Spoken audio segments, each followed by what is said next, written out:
So here we are again with another video about the Walt Disney Company. It's arguably the biggest and most successful entertainment brand on the planet, with its hand in almost every aspect of entertainment. With all their successes and them being such a juggernaut for as long as I can remember, it's hard to think of them being anything other than a massive success. But it may surprise you to know that Disney actually has a large string of failures, and in this video, we're going to talk about some of them. So buckle up and let's get started. Disney's America theme park.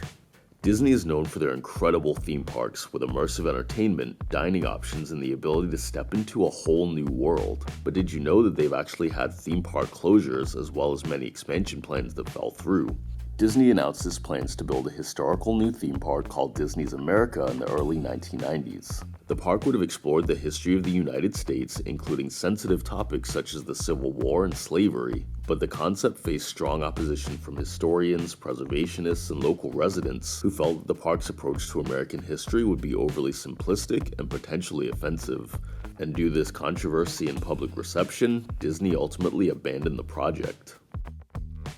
Disney Mobile. Disney Mobile was launched in June of 2006 as a joint venture between the Walt Disney Company and the Sprint Corporation. The service aimed to target families and provide mobile plans and features suitable for parents and children. Disney Mobile differentiated itself from other carriers by offering family-friendly features such as parental controls, usage alerts, and the ability for parents to set limits on their children's phone usage. The service also provided access to Disney-branded content including ringtones, wallpapers, and games. Despite its unique positioning and family-oriented approach, Disney Mobile struggled to gain significant traction in the highly competitive wireless market, and as a result, the service was discontinued in December 2007, just a year and a half after its launch. Disney Quest. Disney Quest was an indoor, interactive theme park concept that was developed by Disney in the mid-1990s. The idea was to create a unique and innovative experience combining virtual reality, video games, and classic arcade attractions. Disney Quest was meant to appeal to a wide range of guests, including families and video game enthusiasts. It was housed in a distinct 5-story building in the downtown Disney area now known as Disney Springs. Despite the initial excitement, Disney Quest faced numerous challenges that contributed to its decline over the years. One of the main issues was that technology quickly evolved, and some of the attractions at Disney Quest became outdated and less impressive compared to newer experiences. High operational costs were also another factor that affected Disney Quest's profitability. The maintenance and staffing of complex virtual reality attractions required significant resources, and this made it challenging to turn a profit. The rise of home gaming consoles and the advancements in video game technology allowed guests to experience similar things in the comfort of their own homes. Prior to its closure, Disney made several attempts to update and revamp Disney Quest. However, these efforts were not sufficient to reverse the decline in attendance and the financial viability. The Nutcracker and the Four Realms. Disney's The Nutcracker in the Four Realms is a fantasy adventure film released in 2018. The film is known for having a star-studded cast including Mackenzie Foy, Keira Knightley, and Morgan Freeman. While the film had promising potential and was released during the holiday season, it failed to resonate with audiences and faced several challenges. It was released with other highly anticipated movies vying for audience attention and box office success. The film's narrative was also convoluted and struggled to maintain a cohesive and engaging storyline. Some critics and viewers found the plot to be confusing and lacking emotional depth, and this led to disengagement from the characters and their journeys. The Black Cauldron. The Black Cauldron is a classic animated Disney film released by Disney in 1985, and unlike most animated films at the time, it delved into darker and more mature themes including death, sacrifice, and necromancy.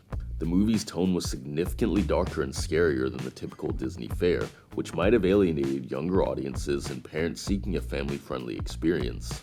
The film originally had a longer runtime and an even darker tone, but after initial test screenings received negative feedback, significant cuts and changes were made to make it more family-friendly. These edits might have affected the overall storytelling and character development, resulting in a less engaging and coherent narrative.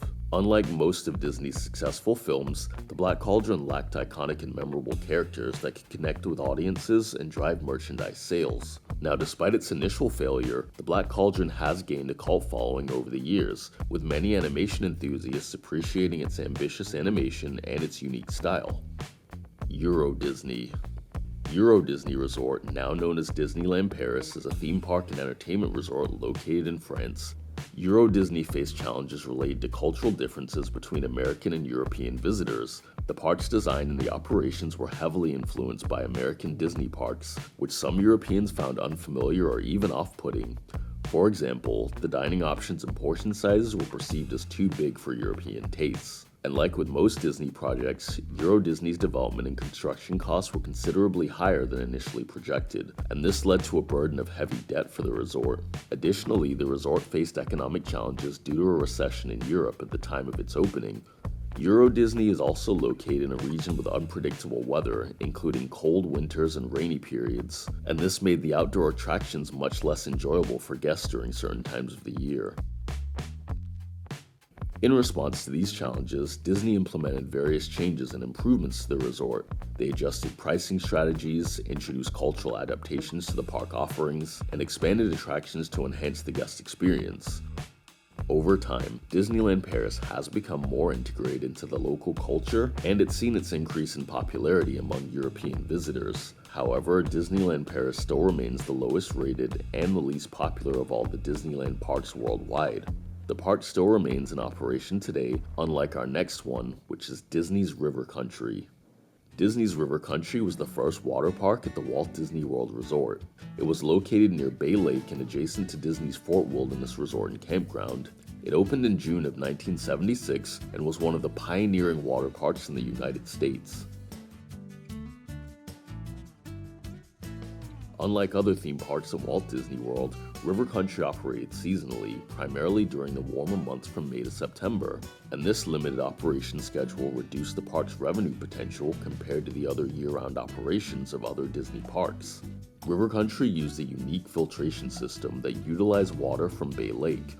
Over time, concerns about the water quality and potential for contamination arose, and though Disney made efforts to address these issues, it was one of the contributing factors to the park's decline in popularity.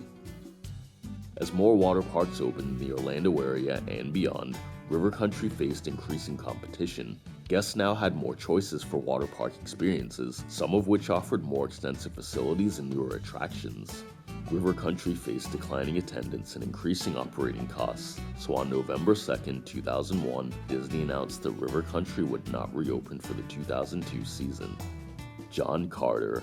John Carter is a science fiction adventure film released in 2012, based on John Carter of Mars, created by Edgar Rice Burroughs. The film was intended to be a big hit for Disney and the kickoff of a massive new franchise. The film had a reported production budget of around $250 million, making it one of the most expensive films ever made at the time. Such a high budget put immense pressure on the movie to achieve massive box office success, and while John Carter was based on a character and stories with a long history in literature, the character was relatively unknown to mainstream audiences. This lack of familiarity might have made it challenging to generate excitement and anticipation leading up to the film's release. The film received mixed reviews from critics, with some praising it for its visuals and action sequences, but others finding fault with its convoluted plot and its uneven storytelling. Stitch's Great Escape. This attraction, located in Tomorrowland at Walt Disney World's Magic Kingdom, received negative reviews from guests and critics alike. It was a reimagining of the previous attraction, Extraterrestrial Alien Encounter, but the changes, which aimed to make it more family-friendly, resulted in a lackluster and less than immersive experience.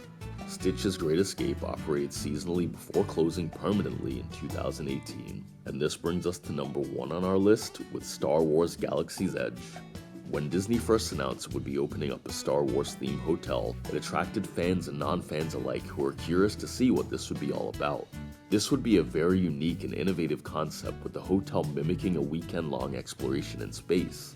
Guests would arrive and they'd be immediately transported to space through incredible technology and some of the world's best immersive simulations. The project would be a massive undertaking for Disney as they poured hundreds of millions of dollars into it. The excitement and the hype was very high, but after seeing the prices, things began to dwindle. For a weekend getaway, it would cost a whopping $5,000 per couple and close to $6,000 for a family of 4. So in order to keep this hotel running and recoup the cost, they would need to find extremely dedicated Star Wars fans who would have both the desire and most of all the financial capability to afford something like this. And just a little over a year after opening their doors, Disney would announce its closure. The closure definitely didn't come as a surprise to many people, with some people even mocking it, saying it was way too ambitious, even for Disney, or just simply too expensive. So there you have it, 10 of Disney's biggest failures. Let me know what you think about these closures and some of their financial missteps. Do you miss some of these attractions? Leave a comment down below, hit the like button if you enjoyed this video, and subscribe for more videos like this one.